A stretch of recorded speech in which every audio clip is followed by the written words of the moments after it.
Good morning, everyone. We're continuing here in the RAMBAM, Hilchos Avodas Kochavim, Perek Aleph, Mishnah Aleph, and we have one more idea to speak out before we move further in the text.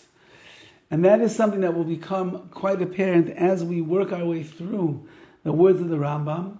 Why is it that the RAMBAM called this initial mistake of those who are serving Avodah Zarah, which again, as we pointed out, doesn't mean idols? It means when you change the service of Hashem, it becomes like a strange service in HaKadosh Baruch Hu's eyes. That itself is Avodah Zarah.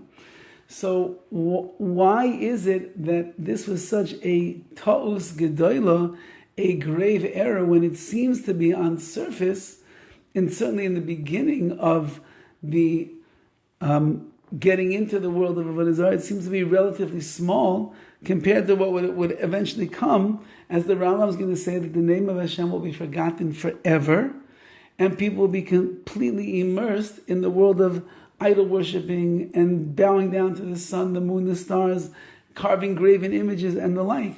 Why is this initial mistake considered to be a ta'us gedola, a very grave and great mistake? Now here's a mashal that I heard many years ago. I'd like to apply it to this that the Rambam is saying. Imagine that NASA is about to launch a rocket, and they have to punch in the coordinates. There's about 100 numbers that they must punch in, and when the rocket will take off, the direction that it is going, its mission is the moon. And the guy in NASA is typing in all the numbers. He's 98, 99 numbers, everyone exactly what it's supposed to be. The last number is supposed to be a 3. His pinky slips and it ends up punching a 2 instead of a 3.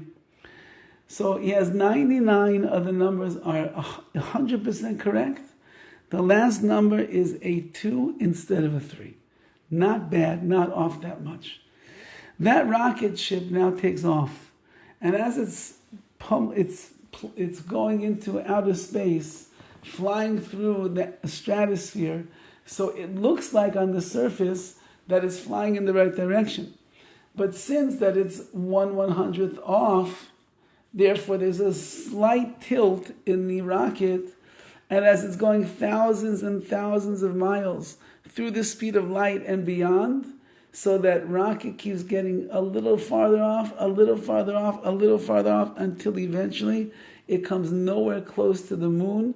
It's somewhere in the middle of outer space, far from the target.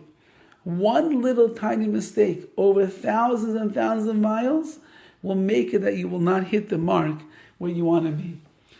The Rambam is saying the same thing. Although that on the surface, maybe it looked like this was a relatively small change that the people are making in how to serve Hashem.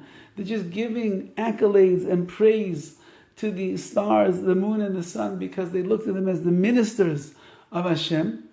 However, says the Rambam, from that one small mistake, many more mistakes are going to happen.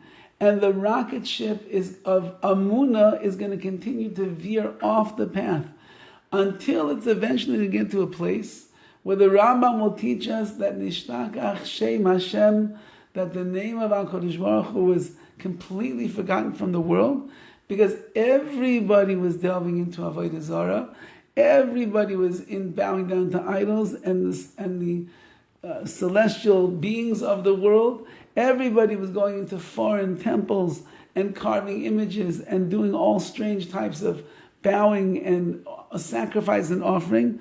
All of that which came from one minor change, which the Rambam says was a major change, which was a very big mistake, because you have to be able to see from the beginning where your mistakes are going to lead. Ezehu Chacham, who's the wise one? The one that is Raya Sana, that he sees what the future is going to bring. I could make a decision now, and I see what's going to be in the future. Says the Rambam, we can see in hindsight. Right now, we can realize that in the beginning it was a grave error that was going to lead the rocket ship of Emunah far off the derech, off the beaten track and the path, and it will lead the nation and the world to a place of no Emunah at all in Hashem, until, as we shall see, HaKadosh Baruch Hu, through the shlichus, the messenger of Avraham Avinu, is going to bring Emunah back to Klal Yisrael. So we're going to go now bit by bit in the text of the Rambam, keeping in mind that that which looks like on the surface to be small, the mistakes that we made, is really very great and grave in the eyes of Hashem. All the best.